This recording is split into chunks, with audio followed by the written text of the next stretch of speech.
25 বা 30-এর মাঝামাঝি এই শ্রেণীর মানুষগুলো, কিছু যুবক ভাইরা আমার এমন রয়েছে যে যারা নিজেদেরকে মনে করে যে আমি একটা কিছু হয়ে গেছি, বুঝছেন? নিজেদেরকে কি মনে করে? আমি একটা কিছু হয়ে গেছি। দেখবেন আপনার সাথে কথাবার্তা বলতেছে, এই কথাবার্তা বলার ক্ষেত্রেই সে অসৎ আচরণ করতেছে, ধমক দিয়ে কথা বলতেছে। বা মুরব্বী টাইপের একটা লোক, তাকে যে সম্মান করে কথা বলবে সেই সম্মান বোধ তার মধ্যে নাই।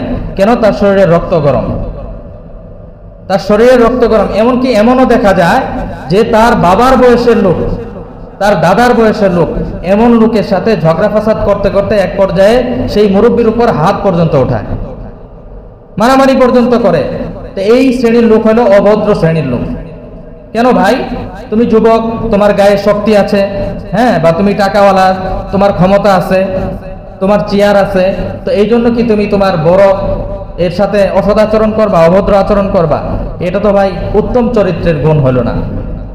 মানুষ তুমি তখন হবা যখন তোমার মধ্যে উত্তম আখলাক থাকবে, রাসূল সাল্লাল্লাহু আলাইহি সাল্লামের আদর্শ থাকবে।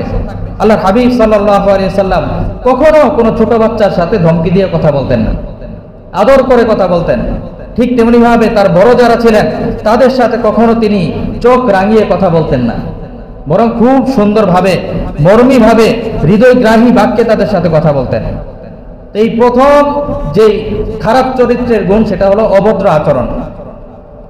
তো আমাদের সমাজের মধ্য থেকে এক শ্রেণীর মানুষের মাঝে এই দোষটা অনেক বেশি পাওয়া যায়।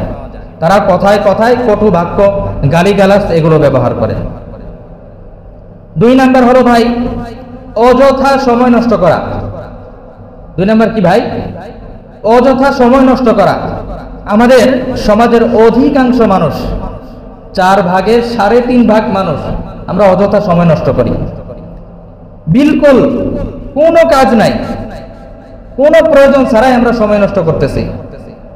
এর মধ্যে এক শ্রেণীর লোক হলো, তারা হলো রাস্তাঘাটে, বাজারে, বাড়িতে, চলাচলের স্থানে, যেখানেই বলেন, যেখানে সেখানে যত্রতত্র নিজেদের সময় নষ্ট করতেছে একটা বড় ধরনের গুনাহ করে।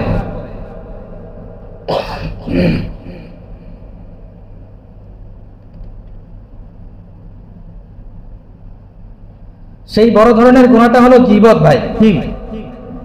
গীবত, শেকায়াত, পরনিন্দা যেটাকে বলে। এই গীবত শেকায়াতের মাধ্যমে শুধু শুধু নিজের আমল নামার মধ্যে গুনাহ ঢুকাচ্ছে। গীবত হলো মারাত্মক একটা গুনাহ, মারাত্মক বেদি। একটা উদাহরণ দিলে বুঝতে পারবেন। উদাহরণটা হলো, যেমন ধরেন আমাদের সমাজের